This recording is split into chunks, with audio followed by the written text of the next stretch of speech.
The game Horizon Zero Dawn is back in the news with some interesting developments. There is talk of a huge open world multiplayer version. There is a new updated graphics version, which looks simply gorgeous, even though the original was already gorgeous. There is talk of a movie and or series. That would be quite interesting. Yet another IP with incredible potential, which will never remotely be realized. All of which made me want to revisit this wonderful game and play through all of the Frozen Wilds as I had not completed that one. Just as I remembered, the game is simply fantastic. So much to love. I completed it, and what an incredible experience. Easily the greatest video game I have ever played. Engaging, immersive gameplay. Great unveiling of the story. Incredible levels of detail. Such an amazing amount of work and craft and care went into this project. I cannot say enough good things about it. Beautiful from top to bottom. The scope of the game and the interaction with all the creatures was exquisite and fun. This is a game where you can risk it all in an intense battle with gigantic monsters blasting you with cannons and bombs in one moment, and then spend an hour silently combing through quiet, serene woods, hunting for a single squirrel because you need one of his bones for a crafting task. I really, really loved it. I will miss it. Not enough can be said for the scope, the skill, the artistry, the planning. The team that produced this game, this experience, should be applauded, commended, rewarded. Well done. So well done. I deeply appreciate it and enjoyed it. The music is so very excellent and excellently placed. I am an outspoken music snob, and I wholeheartedly approve. The violins, when finding something new, are exquisitely pensive and compelling. The cello and drums when you're in danger, hunting a giant, deadly predator. The calming songs when inside a village or when night is drawing down. Just so much a huge part of what makes this game, this experience, such a great work of art. The music is special, and so much care and work went into it. I just have to give 5 stars. Well done indeed. The game overall, by so many metrics, is just so good. Every individual should be proud of the game as a whole, from the artists to animators to musicians to the programmers. Thank you. Great story, great action, so many different ways to play. Different enemies, different weapons, playing styles, etc., etc. On and on. But, yes, but, the problem. The problem is the character of Aloy is lame. Do not get me wrong, Ashley Birch is awesome. Great, great voice actress. She brings it and nails all that they write. The problem is that what they wrote is so wrong and dumb. This is a girl ostracized from birth, forced to be raised in the wilderness by one, not very bright, man, until the age of 18. This means that the character who is all self-assured sarcasm in exactly the same way every other character ever in any game or story is not even remotely correct. Aloy is not a normal teenage girl. Obviously. They missed a golden opportunity here to create a truly memorable, unique character who is smarter and more capable than all the barbaric and unevolved, uncivilized tribes. She is utterly unlike all of the other people of the environment. She has her own set of morals and codes, but clearly does not fit in. This would be an entirely innocent and naive child, learning about humanity from the ground up. It could have been so good. Instead, they opted for the lowest common denominator, going for more of the same old, writing her as a boring, typical smartass, condescending teenage girl who also can outfight anyone, ever. This makes for a jarring and frustrating experience as she behaves completely out of character the whole time. For example, she constantly exudes confidence and calm in every single interaction and conversation. An 18-year-old girl who had never ever spoken to anyone except her own father approaches adults, other teens, and grills them like a police officer with 20 years on the beat. What? This would be a girl not bound by social convention. She would have forged her own code of right and wrong. She would be outside of social convention, not an acerbic comedic wit inside it. That's just inaccurate, and therefore takes you out of the immersive world every time she interacts with other characters. What would have been exponentially better is to show her naivete and innocence, have her completely ignorant of the social workings of her fellow humans, yet above and apart from them because she never needed them and still doesn't.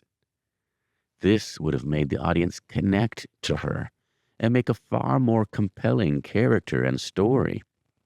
For example, regardless of the situation, as soon as Aloy met a new person, she was immediately a professional level counselor with the perfect thing to say to everyone. Just silly. Her father, Rost, allowing her to keep the focus is just plain lazy and stupid writing.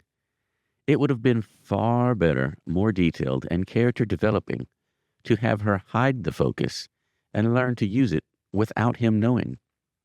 This would further show the line between them, the hurt as she outgrows the old ways and realizes that she is different, special.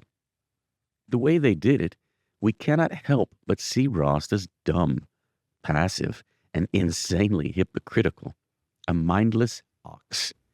Are those things in the caves of the ancients evil or not? Why risk a 6-year-old's life on her whim? Just plain stupid, and clearly would never happen.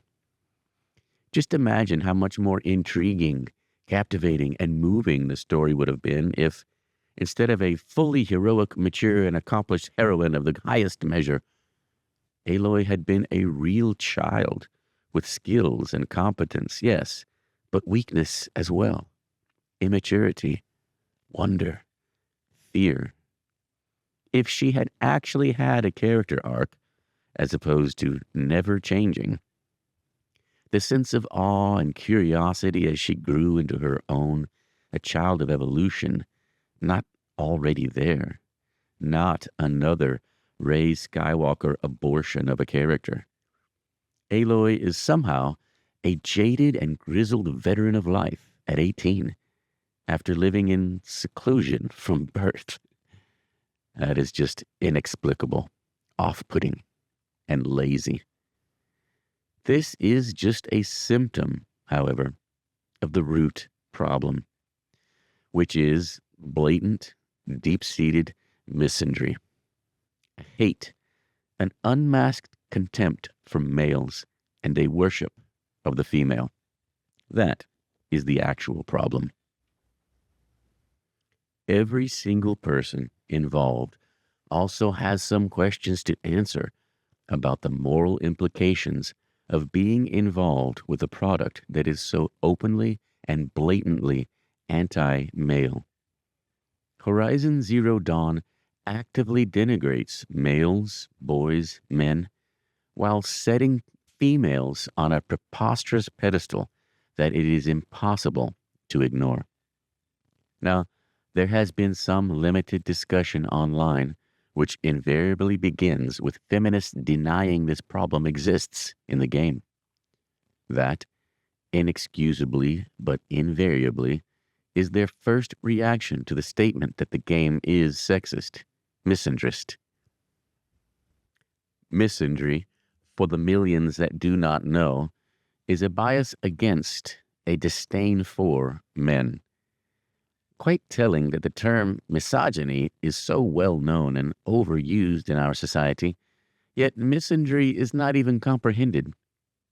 Well, anyway, after proving that it is, in fact, blatantly sexist against men, the about face occurs.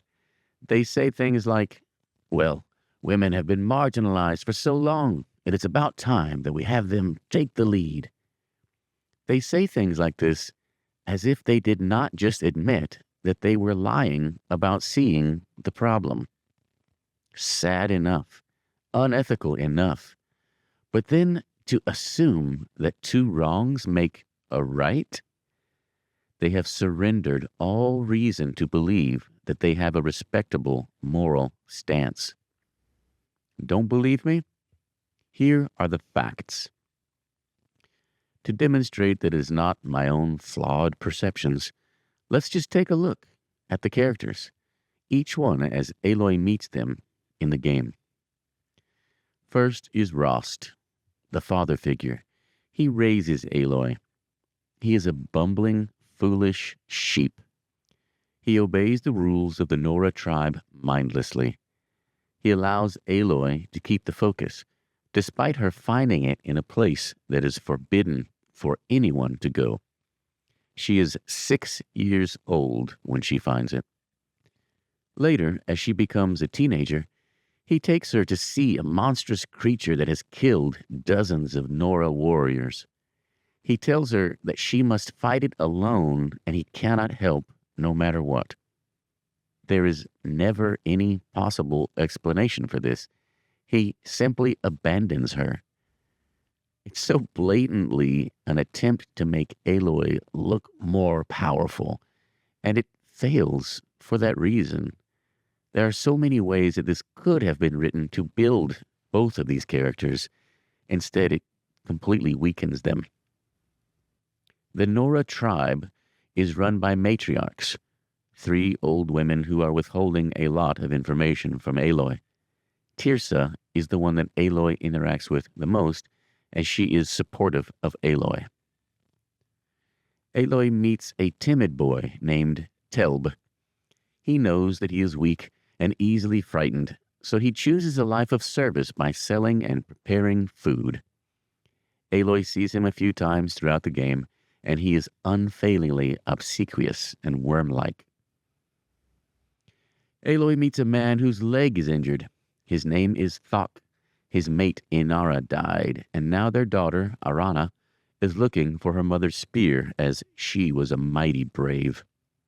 The father lies there, helpless, as Aloy and Arana recover the spear of the saintly Inara. Her next encounter is with a cowardly boy named Jan, whose sister, Nakoa, is off chasing their father's murderer. Jan cowers safe at home, afraid to leave the sacred lands, while she catches the guy and helps Aloy bring him down. When Aloy catches up with his sister, Nakoa valiantly fights against the evil male soldiers, and Aloy learns from the male prisoners that it was Nakoa's courage and her strength that was the only thing that got them through. Captain Zane, the murderer, the slaver, is a leader in the Karja military. Aloy encounters him, and he lies to her face, then later traps and tries to kill her. Aloy kills him with Nakoa's assistance, but his military superior, another clueless male, is never even told that the guy was a liar and running a slave ring. Yes, that's right. Another male character, Ranaman, hides a device that draws machines inside his father's estate. The machines kill all the people, his father, his family, servants, etc. His evil plan is to have Aloy then clear out the machines so he can inherit it all. In true villain fashion, he tells Aloy all his sinister plans while holding a second device to draw more machines as he speaks. When he activates it, they immediately swoop down and kill him. Evil and stupid. Wow. His noble, sweet, innocent sister, Daradi, expositions all the details to Aloy.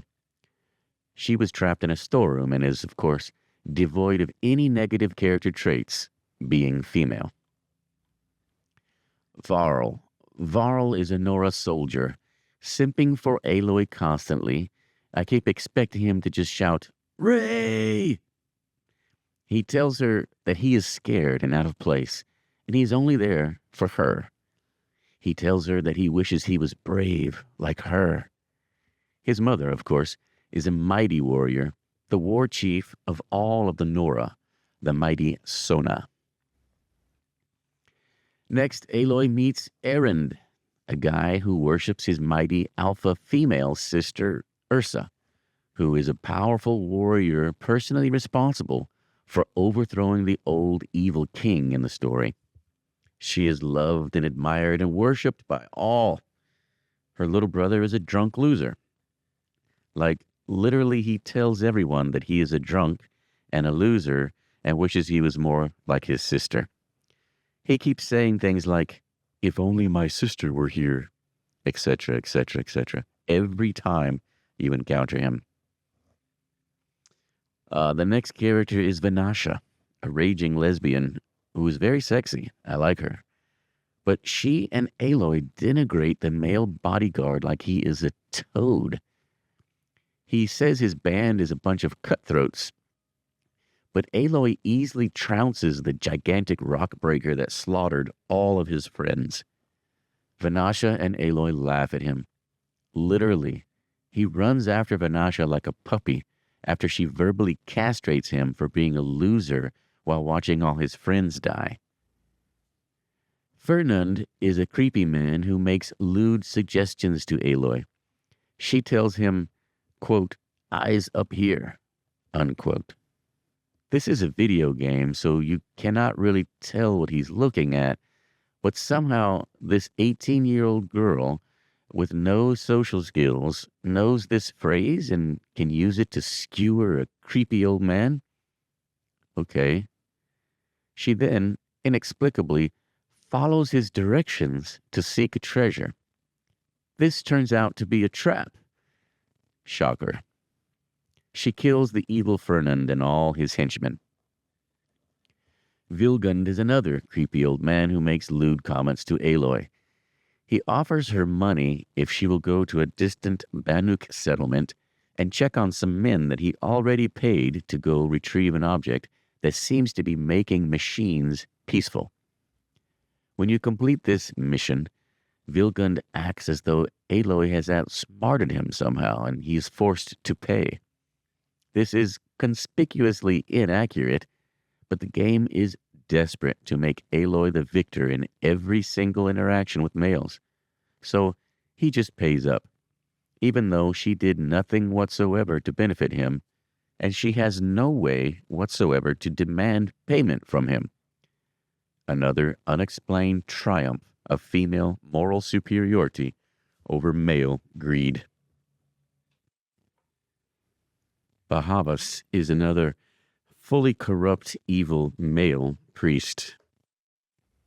They are everywhere in this game that Aloy runs into in the Citadel, run by the Shadow Carja. He is plotting to kill somebody, yada yada yada, blah blah. He gets killed by Aloy, ending his evil reign of patriarchal terror. Avad. This guy is king of the Carja tribe, yet readily admits to Aloy when they first met that he owes his entire kingdom to Ursa, the Oseram war leader that is Erend's sister. There is also some vague innuendo that she was his lover, but nothing solid. As soon as Aloy returns from an attempt to rescue Ursa, Avad suggests that Aloy stay and be his companion. She expertly and without hesitation shoots down his attempt to make her his concubine with all the deftness of a 45-year-old at a bar. What? Where did this come from, and what is it doing in my video game? Ridiculous. What he actually says is, quote, "Will you stay and help my kingdom?" unquote. Aloy takes it as a sexual proposition somehow. She rejects him and goes to complete another mission. When she comes back, he begs her for forgiveness. A king begs an 18-year-old girl for kind of but not really suggesting that she stay and help? Okay. Asis is the male leader of the Hunter's Lodge. He is so openly hateful, angry, racist, and misogynistic, it is cartoonish. He begrudgingly allows Aloy to become an apprentice to Talana, a female hunter. Talana, naturally, is open and supportive to Aloy. She is female after all. They eventually overthrow Asis's patriarchal reign of terror. Hellas is the big bad at the end, an alpha male loaded with muscles and hate, a one-dimensional villain, basically the man himself. Elizabeth Sobek is the omnipotent messiah of the story. She not only saves the entire planet Earth with her genius and incredible intellect and unquenchable courage, but also leaves the safety of the Gaia Prime location and sacrifices herself for everyone. She is literally Jesus Christ himself in this story. Ted Faro is not only the man responsible for the original creation of the life-destroying swarm robots that consume all of life on Earth, but he also is revealed to have explicitly told software programmers to not enable a backdoor to stop them. Sure. Okay. Then he also, inexplicably, decides to go psycho and murder all the alphas in their meeting chamber and erase all the knowledge of the entire project. It's so ridiculous, it isn't even sane. This is exactly what I mean. It is not just a story. It becomes a parable, a fable, a myth. All men are bad, really, really bad. They are inherently evil. They can never be good in any way. Do not trust them, ever. Women are always right. They always overcome. The yin force is a force for good, while yang is merely evil. This destroys the thread that binds us all together. It is simply fascinating to me that the overt, explicit spoken moral is that humans are worthwhile, good, worthy of defense and fighting for, inherently good. Yet, the implicit underlying message that actually gets ingrained is that while women are good, men are actually bad. They harbor the original sin, the seed of greed, avarice, violence. Women are immune. They are physically and mentally every bit as capable, or more capable, yet also have some kind of magical, irrational moral compulsion behind their every move that guides them with unerring perfection when faced with moral choices. At the end, there is a moving scene where Aloy finds the dead body of Elizabeth Sobek, still encased in armor and holding a globe picture thingy. The voiceover background is Elizabeth telling Gaia a story from her childhood about her accidentally burning a pine tree with baby birds in it. Incidentally, the pine tree was enough. It is dumb that there had to be baby birds, too. But her mother admonishes her, and the child, Elizabeth, screams that she does not care. Telling, very female, to deny, deny, deny. But I digress. The mother tells the young Elizabeth that she must care. Sorry, what? Why? This kind of mindless pseudo-morality always perturbs me. Why was it bad? You must give me a reason, not an unsupported decree.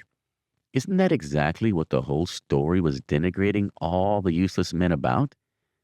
Aloy's speech to Hellas was, "You were a fool, a mindless puppet of an evil machine. You will be forgotten." Was that true or not? It is just so disturbing that they missed the entire point of morality here. It is not a decree. You don't have to. It must be a choice. The mother was no better than Hades here. Stupid beyond belief. Just drawing a side between life and death is moronic.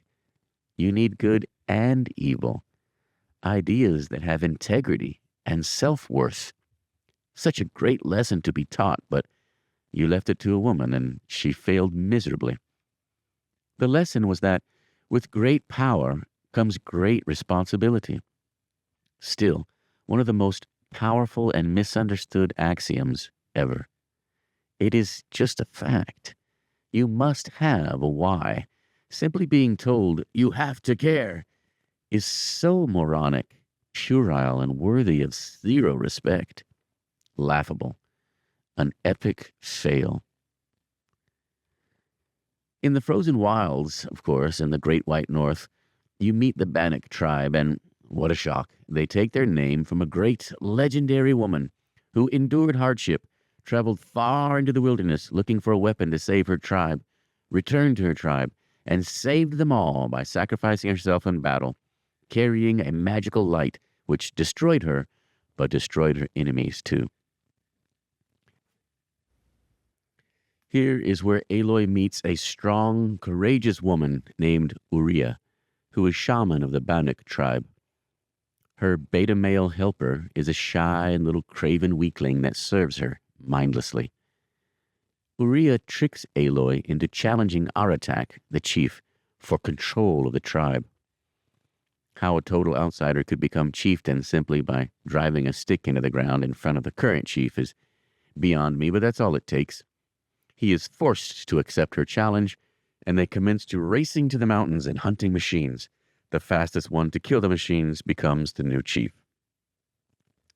Turns out the shaman didn't tell Aloy the truth. She is the chief's sister, and he doesn't want her to go into a dangerous area called Thunder's Drum because he doesn't want his sister to die. Such a bad man. He offers Aloy the chance to avoid the challenge and stop this infighting that destroys the tribe. But Aloy demands that he allow his sister to enter Thunder's Drum. Now, Aloy knows nothing whatsoever about the entire situation, but somehow she understands it all because she is a girl, after all. So Aloy defeats him, of course. He begs his sister to let him go with them into Thunder's Drum. She says, "Only if you do what I say." Aloy interjects. She says, "No, only if you do what I say." The estrogen is off the charts here. Control. Power. They're drunk with it. The mighty chief becomes a whimpering simp and begs to be allowed to go with them. It is astonishing that this man, who was only defending his sister and his tribe from unnecessary death, is somehow made out to be a bad guy. So Aloy becomes chief of the Bannock tribe, and does she gather the whole tribe together and enter Thunder's Drum as one coherent team? No. She and Uria and Aratak go. Why bother becoming chief? Don't know. Why didn't brave, strong boss girls, Aloy and Shaman Lady, just go? Why humiliate Aratak for defending his tribe and not wanting more people to die? Not sure. Just another excuse to make men look controlling and evil, while women are blatantly and openly deceitful, manipulative, and evil. Yet the story wants you to believe that it's the opposite. The writing, it's staggering. Another story complaint in the Frozen Wilds section.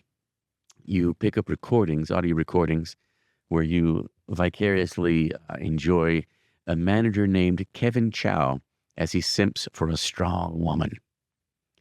He describes an incident where a female subordinate of his grabs him, pulls him into a storage closet, and passionately kisses him This incident causes him to spend years yearning for her, only to see her in a video, triumphant, leading the world of new discoveries, and he states that she has everything she needs and everything she wants, and it wasn't him. Simps for days in this game. Yet, if a man grabbed a girl and kissed her against her will, come on, be consistent. There you have it, roughly 30 characters in this story that you encounter. Every single one loaded to the gills with misandry. There are more examples, more characters, but these are the main ones. It is not perception or bias to understand the fact that males are unfairly represented with excessive negative character traits, and females are given undue positive character traits in Horizon Zero Dawn. Numbers don't lie. This is a feminazi hit piece. This overriding and overbearing sense of anti-male hatred is repulsive. It really is. The sense of female as grandiose savior and male as evil destroyer of all is palpable, egregious. Gaia is female and is all good. Hades is male and all bad. Literally every single male character is either stupid, boorish, dumb, inept, and cowardly, or straight evil. All females are amazing. My critique is not meant to blast or insult. It is an honest plea to recognize, from a place of sadness, melancholy, even loneliness. You see, this bigotry and sexism separates us. It leaves us both cold. It makes girls and boys enemies. It does nothing to repair the real damage by real attacks from men.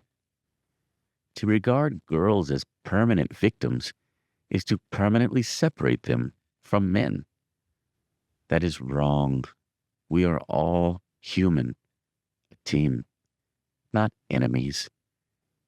The desire to manipulate, control, and use men by hurting them is palpable from these women. They must learn that it is just as wrong when they do it as when men do it. The entire ploy is designed to paint girls as being held back. They are oppressed by men, and if men are oppressors and women are oppressed, this binary label appeals to our binary brains, and we fall for this Machiavellian tool. We are better off as a team, complementing each other, not warring with each other. Each one's weakness supported and shielded by the other's strength. The lie that there has somehow been great wrongs done to girls and females in the past through stories and unfair representation is just that. It's just a lie. I have consumed video games, movies, sci-fi, fantasy stories for decades in American culture, and this myth that they've existed is just false. This patriarchy is just that, a myth. Stories and games always had strong women. From Daisy Duke rebuilding a carburetor in the dark, to Princess Leia, Elanwai in the Prydain Chronicles, to Lucy and Susan in the Chronicles of Narnia. From Sybil in the Forgotten Beasts of Eld, Galadriel and Arwen in the Lord of the Rings. Dumb men, silly girls, sure. But Ursula K. Le Guin and Patricia McKillip were around in the 70s. The patriarchy is just in your head, much like the much maligned male gaze. There have always been evil men, and there have always been evil women, but also good men and good women. The best thing that we can do is be honest. Be honest about what traits, actions, and words best exemplify moral behavior, regardless of sex. That has nothing to do with it. Different is not worse. Different is not better. It is different. It is every bit as wrong to be a misandrist as it is to be a misogynist. Stop inflating your own self-worth and indulging in a sense of superiority. Why is this so important? Why do I care what a silly video game story has in it? When I was a boy, the way that the Christian fundamentalists got me to believe was by telling good stories. Joshua and the Wall of Jericho, Adam and Eve, Moses and the Pharaoh, Elijah and the prophets of Baal, Samson and Delilah, Daniel in the lion's den, the story of Ruth. These stories were so powerful and influential to me growing up, as they were to billions. It is impossible to overestimate the importance, the influence of stories. Children absorb the lessons in them like a sponge absorbs water. When children play games like Horizon Zero Dawn, when they watch the movies that are being created today, they absorb lessons which can alter their perceptions of reality. I, for one, do not ever want a boy or girl to absorb the lesson being taught by Horizon Zero Dawn. This lesson is crystal clear. Men are all dumb, evil, and defeated. Women are all strong, morally perfect, and undefeated. Every girl in Horizon Zero Dawn was morally good and strong. Men were all lazy, or stupid, or evil, or all three. That is a terrible thing to teach children.